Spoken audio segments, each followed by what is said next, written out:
ফাতেমা নবীর ঘরে যায় নয়ন ভরা অশ্রু নিয়ে আব্বাকে শোনায় নয়ন ভরা অশ্রু নিয়ে আব্বাকে শোনায় একদিন সকালে ফাতেমা নবীর ঘরে যায় নয়ন ভরা অশ্রু নিয়ে আব্বাকে শোনায় নয়ন ভরা অশ্রু নিয়ে আব্বাকে শোনায়।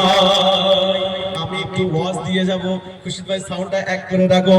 ও মা ফাতেমা দুটো সন্তান ছিল, দুটো সন্তান বলছে আম্মাজি আমাদের একদিন খাওয়া হয় না, দুদিন হয় না, তিন দিন হয় না, আমি মা হয়ে সহ্য করতে পারি না।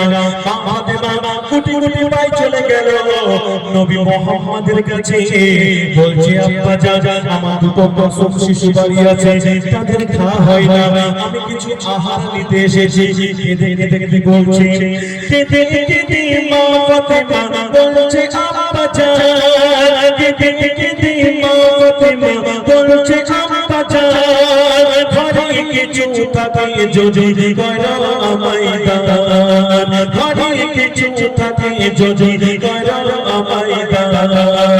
অনাহারে কাঁদছে ঘরে, অনাহারে কাঁদছে ঘরে, হোসেন ও হাসান তিন দিন হলো দাদা পানি নাই গো আব্বা জান, তিন দিন হলো দাদা পানি নাই গো আব্বা জান। বেটির কথা বেটির কথা শুনে নবীর কান্না এসে যায়, এই দৃশ্য দেখে মা জননীর হৃদয় কেঁপে যায়, এই দৃশ্য দেখে মা জননীর হৃদয় কেঁপে যায়। ও মা আর আমি হয়তো আসবো না মা, যে কটা গজল গাইছি মা একটু মন দিয়ে শুনতে হবে। মা ফাতেমা কাঁদতে কাঁদতে চলে গেল, যখন বাড়ি চলে গেল মায়েরা চাঁদটা ধরলো, বলছে মা আমার নানুর বাড়ি থেকে এনেছো, আমাদের খেতে দাও, আর আমরা সহ্য করতে পারি না। আম্মা জান ফাতেমার বুকটা টেনে নিয়ে যাচ্ছে, আমি কিছু আনতে পারলাম না। কবি লিখছে শোনো, জান্নাতের রানী মা জননী বাড়ি ফিরিল, মাসুদ ভাই হোসেন হাসান বলতে লাগিল, মাসুদ ভাই হোসেন হাসান বলতে লাগিল, মোদের খাবার দাও না এবার আছো ধরে, সেই তো সমস্যা মোদের খাবার দাও না এবার আছো ধরে।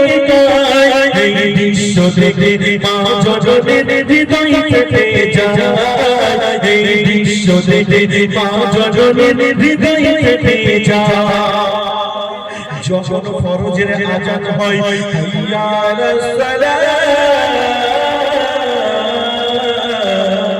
আমার দয়ার নবী মায়ার নবী ফরজের নামাজ পড়ে চলে গেল মা ফাতেমার বাড়ি। বলছে ফাতেমা আমি তোর আব্বা জান এসেছি, দরজাটা খোলো। বলছে আব্বা জান আমি তোমার সামনে যেতে পারবো না। খোকন ভাই, ও খোকন ভাই এই গ্রুপটা একটু আমার দিকে মন দাও। বলছে ফাতেমা তুমি দরজা খোলো।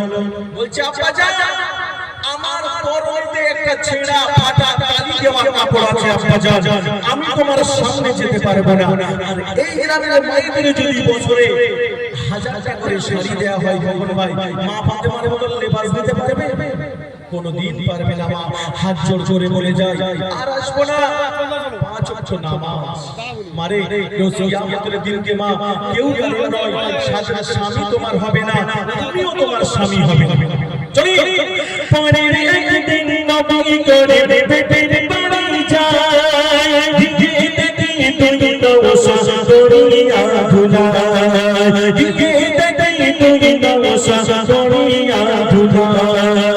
এই দৃশ্য দেখে দয়ার নবী অবাক হয়ে যায়, কোলে নিয়ে দুই নাতিকে নবী চুমায়, কোলে নিয়ে দুই নাতিকে একদিন সকালে মা ফাতেমা নবীর ঘরে যায়, নয়ন ভরা অশ্রু নিয়ে আব্বাকে শোনায়, নয়ন ভরা অশ্রু নিয়ে আব্বাকে শোনায়।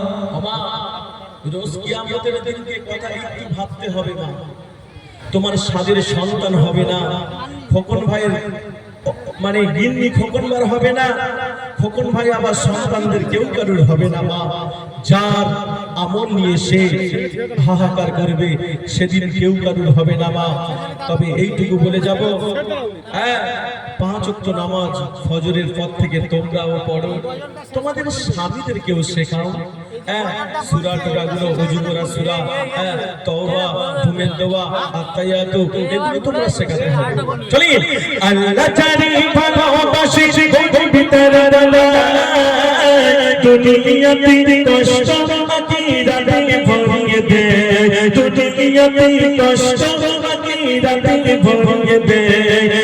বিনাশের বলে শাস্তি পেলে সবুর করতে হয়, সবুর ধরিলে মেওয়া ফলে আল্লাহ তাআলা কয়, সবুর ধরিলে মেওয়া ফলে আল্লাহ তাআলা কয়, সবুর ধরিলে মেওয়া ফলে আল্লাহ তাআলা কয়, সবুর ধরিলে মেওয়া ফলে আল্লাহ তাআলা।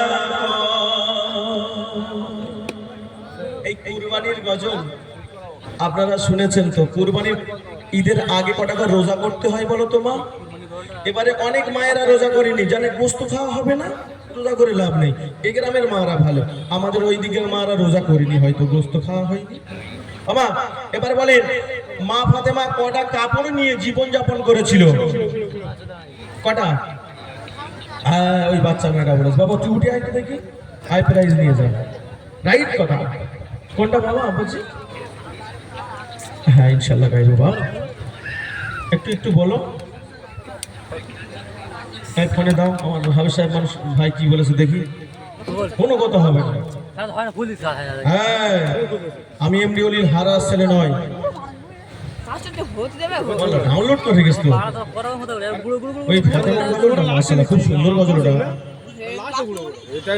এটা তোমাদের এখানকার গজল, এই তেঁতুলবেড়িয়ার অনুষ্ঠান। ইমরান ভাই ছিল এবার ও গজলটা বের করো, মা ফাতেমার জীবনীটা। তাহলে একটুখানি ভালো গজল শুনিয়ে দেই, কমেডি ভাইদের রিকোয়েস্ট করলাম। আশা করি আমার মায়েদের গজলটা শুনলে চোখ থেকে এক ফোঁটা হলে পানি আসবে ইনশাআল্লাহ। মা ফাতেমাকে রমজান মাসে স্বপ্নের মাধ্যমে বলছে, ফাতেমা তোমার মওতের সময় হয়ে গেল ফাতেমা।